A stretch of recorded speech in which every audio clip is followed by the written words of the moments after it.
Hi there, parents. Thanks for checking out this video. Really appreciate you taking a few minutes to just see all that's going on for the 2012-2013 school year here at Christ Memorial for your youth. In the past, I know we've had parent meetings and different things like that on Sunday mornings, and I thought maybe this video might be an easier way to get you guys able just to see all that's going on, hopefully in a little shorter time format, as well as I know it's very hard to get all the parents, all the people at one place and at one time, and so hopefully this is beneficial and helpful to you as a parent. First thing I wanted to start off with is what's really the goal? Why have youth ministry? Why have youth programs at Christ Memorial outside of the fact of just, hey, we've always done it, it's a good idea, we're a church, we should have a youth program. Hey, we've got Daniel there, we're paying him, he's working there, he's a called church worker at our church. Why have a youth ministry? And here's really our main focus. It's to connect youth. And we want to connect them ultimately to Christ, that they have that relationship, they know who Christ is, they're able to share about who Christ is to them in their life, and really talk about just what it means to be in that relationship with Him, that it's beyond just head information, but heart knowledge of who Christ is, and that relationship hopefully means something to them, not only here while they're on earth, but one day when we all pass, that they'll be able to be in heaven with Jesus and have that everlasting life. The other ways we want to connect is we want to connect them to the church. We don't want to siloed off, if you will, just the youth ministry only in the youth room, only by the youth leader or maybe one or two key parents, that it's more of a whole congregational model, that the youth feel part of the congregation, as well as that the youth are actually are a part of the congregation and seen as a viable entity, as well as a group that contributes to what makes up the congregation. And I think that's something that we're continuing to work on, but do well at Christ Memorial. Next, we want to connect them to their families, not just take them out and talk about faith or life stuff only in youth group or different youth ministry opportunities, but that faith, family, life, all these things would connect together. From there, we obviously want to connect them with their peers and show them how to have healthy, Christ-like relationships with their friends that are not only members here, but outside of this building and all the places that they go, whether it's school or to the movies or sports teams, other extracurricular activities. And then the last thing is we want them connected to their community, that they're able to see and be a part of and share Christ's light, His love, His hope with others, all the places that they go. And so that's really the focus of our youth ministry here and kind of why we exist and why we do the different events and programs that we do. Now I want to move on to some of our different programming elements that we have here and try to kind of walk you through and explain what we're doing. And if you've maybe heard some of this before, just kind of remind you why we're doing what we're doing, but when the times are and the schedules and things like that. We're going to start here with the junior high, which is for our 7th and 8th graders. And so the main thing that we do programming-wise is Oasis. And that's on the 1st and 3rd Wednesday of each month. And so that'll be like September, October, through the school year, through May. The only catch being that we do not meet during Advent and we do not meet during Lent. We meet here in the youth room from 7 to 8:30 p.m. And the main things that we kind of do and what a typical evening looks like is we kind of gather. We have like a group game. We'll have a message. We'll have a group time then. They'll kind of have some discussion questions. And then there's also a journal time for them to kind of write and kind of keep a personal record and account, kind of just spending time with God and writing some thoughts and some things that are going on in their life. And so Oasis is the main thing that we do with 7th and 8th graders for a kind of weekly youth event. And as you can see, it's not even quite weekly. It's just the 1st and 3rd Wednesdays of each month. From there, here's some other things that we've got planned. We've got Sky Zone scheduled for Saturday, October 13th. We'll meet here at 5 p.m. This is going to be a joint event with Peace Lutheran Church, our sister church and part of the Green Park Association. And so I know a lot of kids have friends over there and know different families through the association. And so we'll go over to Sky Zone and we'll have more details coming from there. Two other neat events that we do that are really kind of special and unique to the junior high 7th and 8th graders is Youthquake. Youthquake is in January. It is an event that is held at the Millennium Hotel downtown. It's kind of like a mini youth gathering. It's a Friday, Saturday, and Sunday morning event. And so youth will stay in hotel rooms. We'll have myself and other adults go.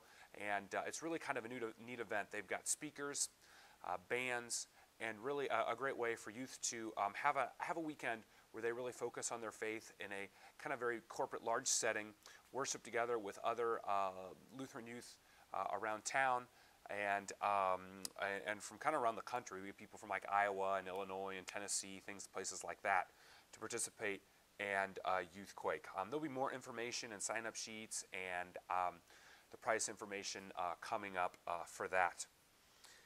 Last thing I kind of have to share on junior high is boot camp.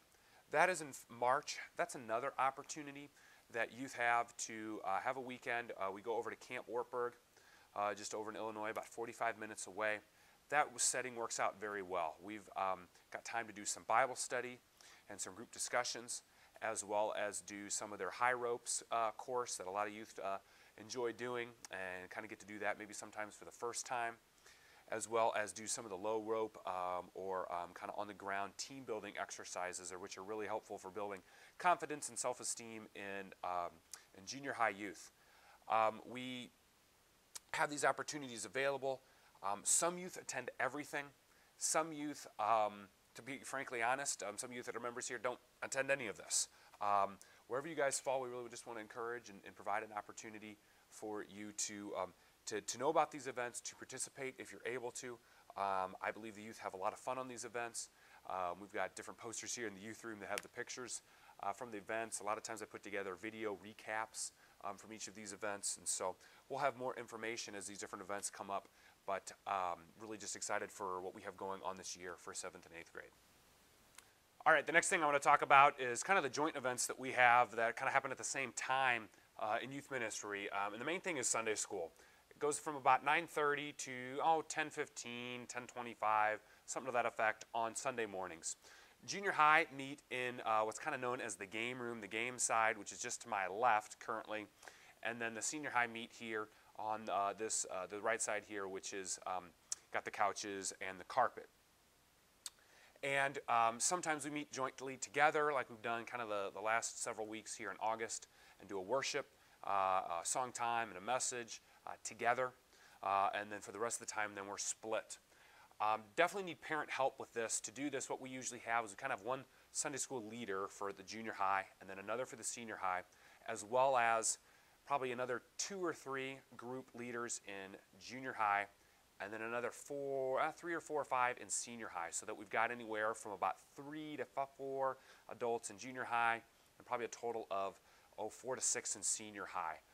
One way to kind of break it down is we might end up with about 30 kids in senior high, 25, 30, and so to break into groups and discuss kind of makes it hard when you only got maybe 3 adults and you can only break into groups of 10. It's a little bit better to have maybe 5 where you can break into groups of 5 or 6. Works just a lot better to kind of help teach God's Word on Sunday morning, as well as just have good discussion and meet the different goals that we kind of talked about down here in connecting youth together.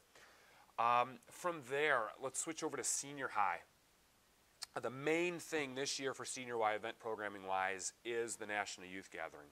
Again, the sign up deadline is Sunday, September 23rd. You're going to want to sign up before that if you can, that we can just get everybody registered, get everybody signed up, all those materials collected. I know we've been sending different emails and things like that on the youth gathering. The other thing we do is lock-ins. We have a lock-in the last day of finals, typically before Christmas. And so if finals end on like Thursday, for example, the lock-in is then Thursday night after finals are done and everybody's on the start of Christmas vacation. And so it's good to get some parent help on that as well, but we also have another one then usually in July. It is where we typically kidnap our youth coming from 8th grade into freshman year. We try to do our best to keep it a secret and have the youth be kidnapped at their homes and kind of have it as a surprise event to welcome that. And so we just had that a little over a month ago here and welcomed the incoming 9th graders to senior high. All right, now let's talk 5th and 6th grade. We don't do a ton of events for the 5th and 6th graders, but here's what we do currently. We typically do 3 to 4 events a year, and so we just had a pool party at the Pagano home just a few weeks ago. I think that was last Sunday in July, and so we had a great time with the youth that were able to make that. One event that we did last year that just went really well is we did the Giving Tree, where the 5th and 6th graders, we went over to Target. They each brought like $5, and we kind of collected the money and pulled it together, and they broke into groups, and then we'll go get a present based off of, for that, like, 8-year-old boy or whatever. And so we did that as part of the Giving Tree that's usually in the Commons. We'll probably plan another 1 or 2 events throughout the year for that age group, just trying to kind of get them introduced to youth ministry and the different opportunities we have to kind of, again, connect them to Christ and to each other.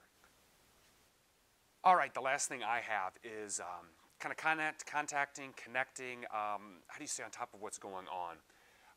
The first thing I want to touch base on is RSVP. It's just really important that we get youth, parents, whoever, to help sign up ahead of time for what's going on. Whether it's an event we're going to or things we need. The one fear I have as a youth leader is not having enough drivers, not having enough food, and nothing worse than having to tell the youth or try to tackle a parent in the parking lot before we're trying to leave for an event. And so please do your best to text me, to call me, to email me, leave me a note, whatever it takes to let me know that you're going to attend something. And it doesn't even hurt to tell me that you're not going to attend something. And so that just really helps me plan and prepare the different events that we're doing. From there, let me go down to help, are always looking for help and volunteers for any of these events. So there's kind of your warning that pretty much all of these events, we're always looking for adults and different parents to be involved and to help out and participate with these, as well as people that maybe aren't parents, probably people that would be maybe in their 20s or 30s to maybe people that are even grandparents or people in their 50s, 60s, 70s that help out, that we can kind of fulfill that goal of that whole congregational model, but as well as carry these events out successfully. The last thing is the contact stuff. Got about a gazillion ways to contact me, but the main things that I do to stay in touch with you guys is on Wednesdays I send home the Illuminate, or email out, not really send home, but email out the Illuminate weekly email. If you're not on that email on Wednesdays, you're not receiving that, what I need you to do is send me an email, and I'll be able to add you to that distribution list, and that'll help keep you up to speed with what's going on. In the Illuminate, something else that I do, or you can access it from my YouTube channel, is the weekly video. I put together a weekly video that has a devotion and has just a short little bit about the announcements. I do my best to make these 3 minutes or less, but have it available that you can maybe watch it at home after you have maybe a family dinner. Maybe watch it on the go while you're just waiting for your son's soccer practice, whatever it is. But try to provide a way for youth and adults to access this easily. It's about 2 minutes of devotion. For example, lately we've been going through the book of Philippians, and so we have about 6-8 verses. We just kind of look at each week, each little section, encourage youth and families to read those, as well as I kind of propose a thought or some different themes or a question to kind of talk about on your own. And then from there, the last about minute, 30 seconds is just the announcements highlighting the things that are going on, usually that week or the next week. And from there, we've got my cell phone. You can call or text me. Obviously have the office phone, have my email. Facebook is another way that I kind of get information out, sometimes share pictures on there, as well as people contact me or message me on there about different things that's going on, as well as use Twitter to kind of update things. Twitter works out really well when we go to a weekend retreat or something away where I can just, you don't have to be a Twitter user or a Facebook user. If you're not one of those, you can just check my Twitter account and and you can just see, hey, we made it safely, or here's what the kids are doing, we're having a good time, those types of things. From there, at the end of the video here, I've got my black screen that'll have all my contact stuff. One last thing on contact that I'm aware of is we have a texting service that we've been using kind of sporadically.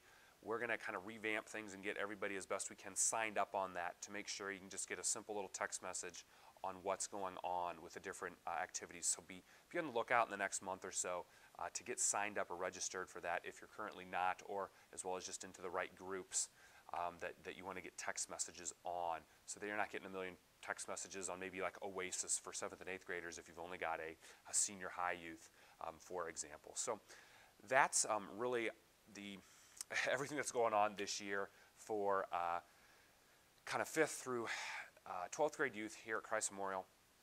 Really excited for just what God has in store, as well as just really want to see your youth connect to Christ more fully this year. Youth have a lot of activity, a lot of things going on. We try to do our best to manage the structure that we have here by providing opportunities, but yet at the same time, we don't want to maybe be too overburdensome. We've got a million things going on, and now the church youth group is just another thing on the list, and another thing kind of bombarding you with activity. And so we pray that you're blessed through the things that we offer. You're able to maybe attend things that interest you, as well as their opportunities. I pray that a lot of youth this year take risks, especially kind of in that 5th and 6th grade, 7th, 8th grade, junior high age. A lot of times we present an activity or a retreat, and the kid said, I've never gone. And unfortunately, they end up just saying, well, I've never gone, so I'm not going to go. And I really encourage you to at least try something once. And if they didn't have a good time or they don't like it, they can always talk to me. But if there's anything I can do to help them maybe have a more enjoyable experience, I'd love to make that change or make that happen. But nothing worse than just hearing from kids, well, I didn't want to go, so I didn't attend. And often it's just because they haven't even tried it. And so I really encourage you parents to push your kids to really challenge them to experience something and do something new, and again, connect not only to you and the family, but more fully to Christ. And so anytime you have questions, please contact me. Please let me know. And again, like I said, all my detailed communication of how to get a hold of me and all that kind of stuff will be here on the screen. So thanks so much for checking out this video, and blessings on your school year.